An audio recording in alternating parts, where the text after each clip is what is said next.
स्वागत है आप सभी का मेरे YouTube channel maths by Sanjay विश्वास में। डियर स्टूडेंट्स, आज हम क्लास 10 के एक सीरीज़ का एक बहुत ही शानदार कॉन्सेप्ट स्टार्ट करने वाले हैं। Application of trigonometry, height and distance, जिसे हम किस नाम से जानते हैं बच्चों? हाइट एंड डिस्टेंस नाम से भी जानते हैं।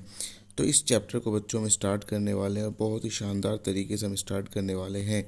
तो आप हमारे चैनल के साथ बने रहिए और अपने तैयारी को हमारे चैनल के साथ कंप्लीट कीजिए बच्चों। चलिए ठीक है। तो बच्चों, तो हाइट एंड डिस्टेंस के कॉन्सेप्ट को मैं स्टार्ट करता हूँ, जो कि एप्लीकेशन ऑफ ट्रिग्नोमेट्री नाम से जानी जाती है बच्चों। हाइट एंड डिस्टेंस, जिसे आप कहते हो हाइट एंड डिस्टेंस नाम से देते हो बच्चों। एनसीईआरटी में चैप्टर नंबर 9 है ये आपका। एनसीईआरटी में बच्चों चैप्टर नंबर 9 है हाइट एंड डिस्टेंस। तो बच्चों, इसके कॉन्सेप्ट को मैं बहुत ही शानदार ढंग से आपके सामने रिप्रेजेंट करने वाला हूँ, तो बस आप बने रहिएगा मेरे चैनल के साथ। तो चलिए बच्चों, अब आगे स्टार्ट करते हैं। देखिए बच्चों, हाइट एंड डिस्टेंस में आपको कैसे करना है। आपको हमेशा बच्चों एक बिल्डिंग, एक टावर गिवन रहता है, ठीक है बच्चों। सपोज करो ए बी एक बिल्डिंग है या ए बी एक टावर है बच्चों। यहाँ पर कोई एक ऑब्जर्वर है, ध्यान से सुनिएगा मेरे बच्चों। यहाँ पे कोई एक ऑब्जर्वर है। तो ऑब्जर्वर ने बिल्डिंग के टॉप को देखा, बिल्डिंग के टॉप को देखा। ऑब्जर्वर ने क्या काम किया बच्चों? बिल्डिंग के टॉप को देखा, तो एक एंगल बना। जब ऑब्जर्वर ने बिल्डिंग के टॉप को देखा बच्चों, तो ये एक एंगल बना। ये ऑब्जर्वर की आइज़ है बच्चों, ये ऑब्जर्वर की आइज़ है। ऑब्जर्वर की आइज़ से और हॉरिजॉन्टल से, ऑब्जर्वर की आई का हॉरिजॉन्टल से बच्चों एक एंगल बना। नीचे से ऊपर की ओर देखने पर एंगल बना बच्चों। इस एंगल को हम कहते हैं एंगल ऑफ एलिवेशन। इस एंगल को हम क्या नाम देंगे बच्चों? एंगल ऑफ एलिवेशन इसको नाम दिया जाएगा, ठीक है। चलिए बच्चों, अब आगे देखते हैं। वही है, देखो बच्चों, फिर से आपके पास एक बिल्डिंग गिवन है, सपोज दैट, ठीक है बच्चों। एक ऑब्जर्वर यहाँ पे आपको गिवन है पॉइंट सी पर। अब क्या हुआ बच्चों कि पॉइंट सी पर एक जो ऑब्जर्वर है, बिल्डिंग के टॉप से किसी पर्सन ने इस ऑब्जर्वर को देखा। बिल्डिंग के टॉप से किसी पर्सन ने इस ऑब्जर्वर को देखा बच्चों। तो जो ऑब्जर्वर की आई का हमेशा हॉरिजॉन्टल के साथ, ये ऑब्जर्वर की आई के सामने से हॉरिजॉन्टल लाइन जा रही है बच्चों। तो ऑब्जर्वर की आई का हॉरिजॉन्टल के साथ जो एंगल बनेगा बच्चों, ये वाला एंगल, क्योंकि ऑब्जर्वर की आई यहाँ पर है, ऑब्जर्वर की आइज़ यहाँ पर है। तो ऑब्जर्वर की आइज़ का हॉरिजॉन्टल के साथ जो एंगल बनेगा बच्चों, उसे आप कहोगे angle of depression, angle of depression.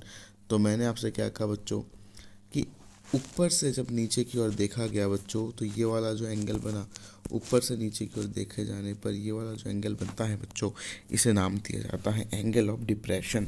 ध्यान समझिएगा फिर से कि ऊपर से नीचे की ओर देखने पर ये वाला जो एंगल बना बच्चों, इस ऊपर से नीचे की ओर देखा तो ये वाला एंगल बना। तो इस वाले एंगल को बच्चों नाम दिया गया एंगल ऑफ डिप्रेशन। अच्छा, अगर नीचे से ऊपर की ओर देखते हैं, नीचे से ऊपर की ओर देखते हैं, तो ये वाला एंगल बनता है बच्चों, ये वाला एंगल बनता है, इसे हम नाम देते हैं एंगल ऑफ एलिवेशन। इसे क्या नाम देंगे बच्चों? Angle of elevation. तो अब देखो बच्चों, मैं इसको एक कंबाइंड डायग्राम में को कवर करके बताता हूँ, ठीक है बच्चों। ये हमारे पास एक बिल्डिंग हो गया। इस बिल्डिंग से कुछ एक डिस्टेंस पर एक ऑब्जर्वर यहाँ पर स्टैंडिंग कर रहा है। ऑब्जर्वर ने अगर नीचे से बिल्डिंग के टॉप को देखा बच्चों, नीचे से जैसे ही बिल्डिंग के टॉप को देखा, तो ये जो एंगल बना, इसे आपने नाम दिया एंगल ऑफ एलिवेशन। इसे आपने क्या नाम दिया बच्चों? नीचे से ऊपर देखने पर एंगल ऑफ एलिवेशन। अब ये भी तो हो सकता है बच्चों कि इसने ऊपर से नीचे की ओर देखा हो, इस ऑब्जर्वर ने ऊपर से नीचे की ओर देखा हो। तो जब बच्चों ऑब्जर्वर ऊपर से नीचे की ओर देखेगा, तो ये जो एंगल बनेगा, ये एंगल ऑफ डिप्रेशन होगा। और ये नीचे से ऊपर की ओर जब देखा था, तो ये वाला एंगल जो बच्चा बनो, वो एंगल ऑफ एलिवेशन हुआ।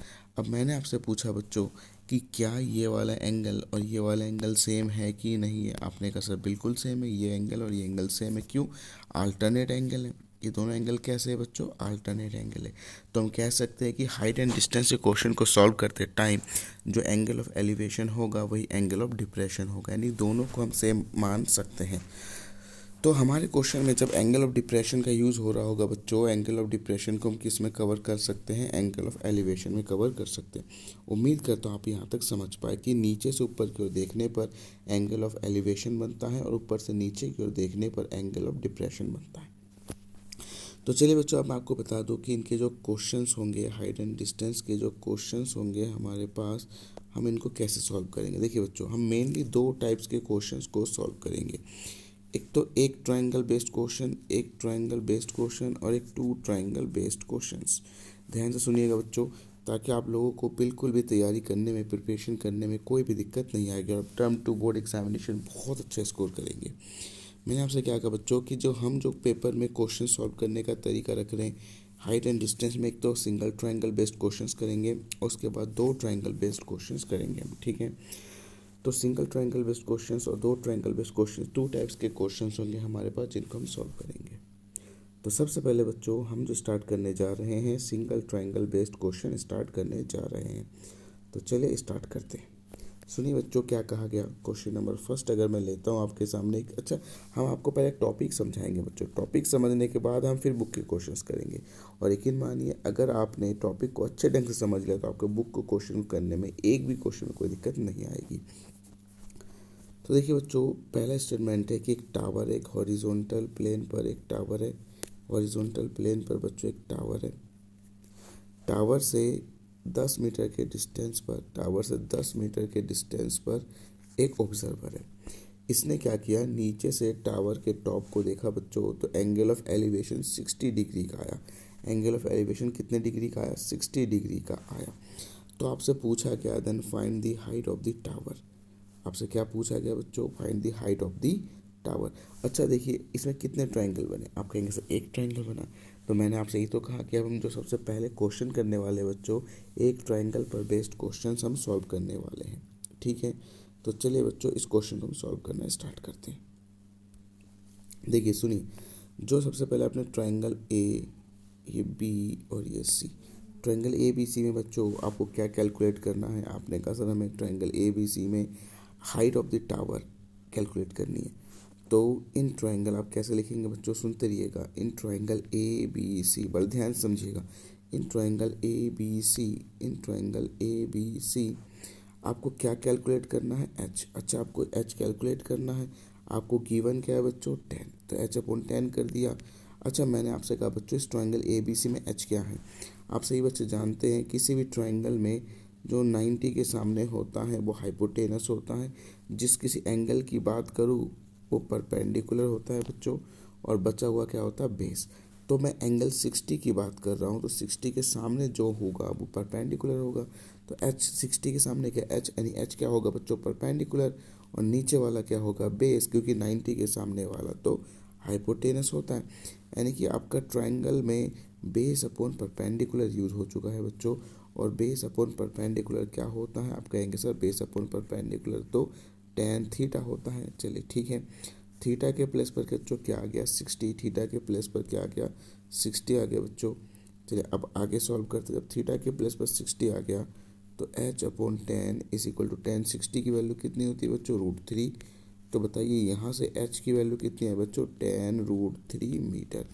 यानी कि जो बिल्डिंग है, जो टावर है, उसकी हाइट अगर आपसे पूछी गई है बच्चों, तो उसकी हाइट कितनी होगी, 10√3 मीटर।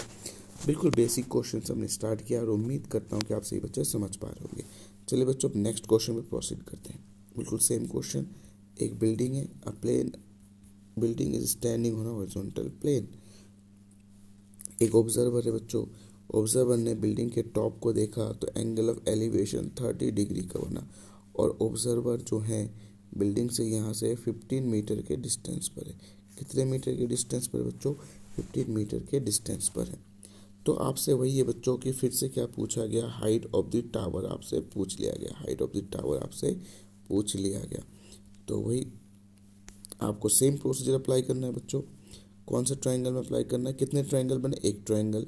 तो जितने ट्रायंगल बने उतने ट्रायंगल में ही आपको अप्लाई करना है। In triangle A B C, in triangle A B C क्या कैलकुलेट करना है बच्चों, आप कहेंगे सर एच कैलकुलेट करना है। तो एच ऊपर क्या गिवन है, 15, तो 15 कर दिया नीचे।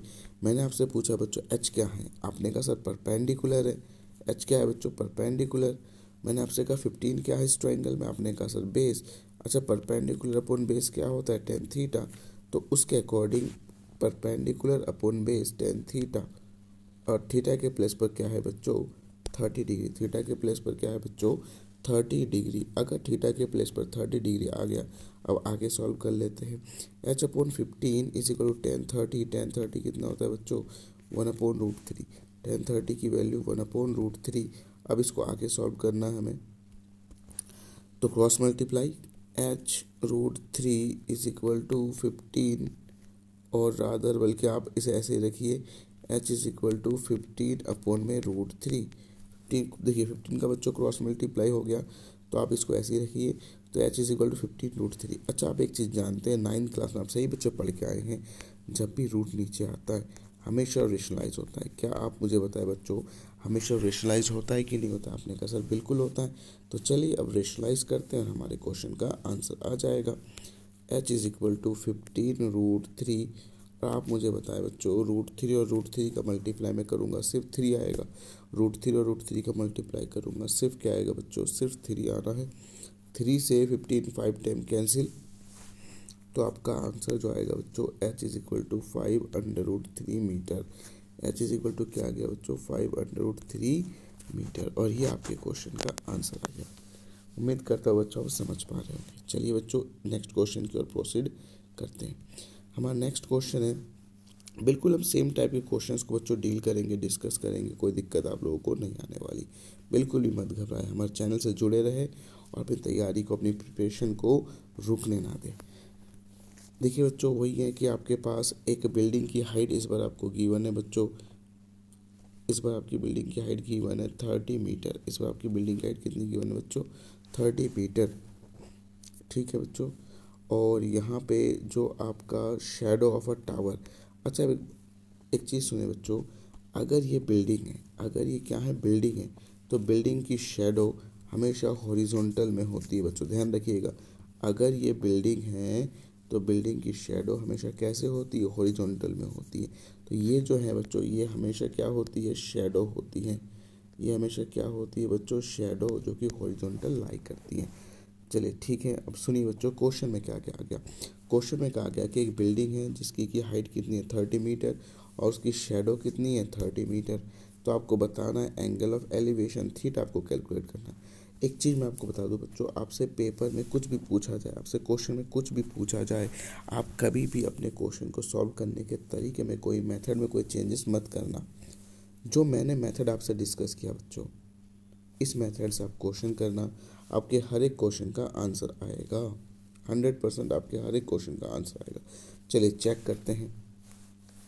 सबसे पहले बच्चों, in triangle A B C, in triangle A B कुछ भी पूछा गया हो, तरीका हमारा वही लगेगा जो आपको बताया गया। ठीक है, चलिए अब सॉल्व करते हैं बच्चों आगे। इन ट्रायंगल ए बी सी 30, ये 30 अपॉन में 30। आप मुझे बताएं बच्चों, पहला 30 क्या लिया? परपेंडिकुलर। दूसरा 30 बेस। अच्छा, परपेंडिकुलर अपॉन बेस क्या होता है? Tan theta. यानी कि 30 अपॉन में 30 is equal to tan theta. 30 से 30 कैंसिल बच्चों, tan theta is equal to क्या आ गया? 1। Tan theta is equal to क्या आ गया बच्चों? 1 आ गया। तो अगर टेन थीटा 1 है तो tan theta is equal to, tan किसकी वैल्यू 1 होती है बच्चों? 45 की। तो थीटा इज इक्वल टू क्या आ जाएगा बच्चों? 45 डिग्री आपके क्वेश्चन का आंसर आ जाएगा। यानी कि जब टावर की हाइट उसके शेडो के बराबर है बच्चों, तो आपसे एंगल ऑफ एलिवेशन पूछा गया, तो आपसे एंगल ऑफ एलिवेशन पूछा गया, तो एंगल ऑफ एलिवेशन कितना आ जाएगा बच्चों? एंगल ऑफ एलिवेशन 45 डिग्री आ जाएगा। उम्मीद करता हूँ कि आप तक सही बच्चे यहाँ तक समझ पाए होंगे। चलिए बच्चों नेक्स्ट क्वेश्चन में हम प्रोसीड करेंगे अब इसके बाद, जिसमें कि हम सेम एंगल फाइंड करना सीखेंगे। एक बिल्डिंग आपको गिवन है बच्चों, ए बी, एक बिल्डिंग आपको गिवन है। बिल्डिंग से कुछ एक मीटर के डिस्टेंस पर एक ऑब्जर्वर है। अब आपसे क्या पूछा गया है बच्चों? सुनिएगा बड़े ध्यान से, आपसे पूछा क्या गया है। उन्होंने आपसे क्या कहा है बच्चों क्वेश्चन में? The shadow of the building, shadow जो है बिल्डिंग की, is √3 times it's height. √3 times it's height. Question का स्टेटमेंट क्या है बच्चों? एक बार फिर सुनिए। Shadow of a building is √3 times it's height. ये जो हम क्वेश्चन करने जा रहे हैं बच्चों, इसका जो स्टेटमेंट होगा, shadow of a building is √3 times it's height. तो सबसे पहले बच्चों, अगर मैंने हाइट को h मान लिया, हमने इस हाइट को क्या मान लिया बच्चों? h। तो इसके जो शेडो है उसकी √3 टाइम्स है कि नहीं ये बताएं। Shadow is √3 times it's height. तो हाइट को बच्चों हमने क्या लेट कर लिया h, तो इसकी शेडो कितनी होगी बच्चों, इसकी शेडो जो हो जाएगी वो √3h हो जाएगी। शेडो कितनी हो जाएगी बच्चों, √3h। अगर शेडो √3h हो जानी है बच्चों तो आपसे पूछा गया है कि एंगल ऑफ एलिवेशन बताए। क्या बताए, एंगल ऑफ एलिवेशन। चलिए बच्चों एंगल ऑफ एलिवेशन को हम सॉल्व करना स्टार्ट करते हैं। एंगल ऑफ एलिवेशन के लिए बच्चों आपको जो कंडीशन आपने बना लिया, कौन से ट्रायंगल में आपको कितने ट्रायंगल दिखाई दे रहा है, आपने कहा सर एक ही ट्रायंगल दिखाई दे रहा है, तो मैंने कहा बच्चों इसी ट्रायंगल में हम ट्रिग्नोमेट्री रेशियो अप्लाई करेंगे। In triangle A B C, in triangle A B C आपको क्या फाइंड करना है बच्चों, आप मुझे बताएं। आपके पास हाइट कितना गिवन है h, शेडो कितना है √3h। अच्छा हाइट क्या है यहाँ पे परपेंडिकुलर, और ये जो शेडो है यानी कि क्या है बच्चों बेस, परपेंडिकुलर अपॉन बेस क्या होता है tan थीटा, यानी कि इस क्वेश्चन में परपेंडिकुलर अपॉन बेस के प्लेस पर tan थीटा आ जाएगा बच्चों। अच्छा h से h कैंसिल, h से h कैंसिल। अब आप मुझे बताएं 1/√3 is equal to tan theta, क्या ये आएगा कि नहीं आएगा। 1/√3 is equal to tan theta. बच्चों अगर 1/√3 की वैल्यू tan थीटा है तो मैंने आपसे कहा tan किसकी वैल्यू 1/√3 होती है, आपने कहा sir tan 30 degree, tan 30 degree. तो थीटा आपको कैलकुलेट करना था बच्चों, और थीटा क्या आ चुका है 30 डिग्री, थीटा क्या आ चुका है 30 डिग्री, सॉरी यहाँ theta is equal to 30 degree आपके क्वेश्चन का आंसर आ चुका है। यानी उम्मीद करता हूँ कि देखो बच्चों एंगल भी कैसे कैलकुलेट करते हैं, आप सही बच्चों को समझ में आया होगा कि एंगल को भी कैसे कैलकुलेट किया जाता है। देखिए बच्चों ये तो था हमारा एक इंट्रोडक्शन क्लास। इसके बाद बच्चों हम इन क्वेश्चंस के आपके एनसीईआरटी क्वेश्चंस को, आर एस अग्रवाल के क्वेश्चंस को भी हम डिस्कस करेंगे। तो अगर आपको मेरी वीडियो हेल्पफुल लगी हो तो मेरे चैनल को सब्सक्राइब कर लीजिएगा, अपने दोस्तों के साथ भी शेयर करना ना भूलें। यकीन मानिए बच्चों आपको रेगुलर बेसिस पर वीडियोस मिलते रहेंगे जिससे कि आप अपनी तैयारी को बहुत अच्छे से कवर कर पाएंगे। Thanks for watching, have a nice day.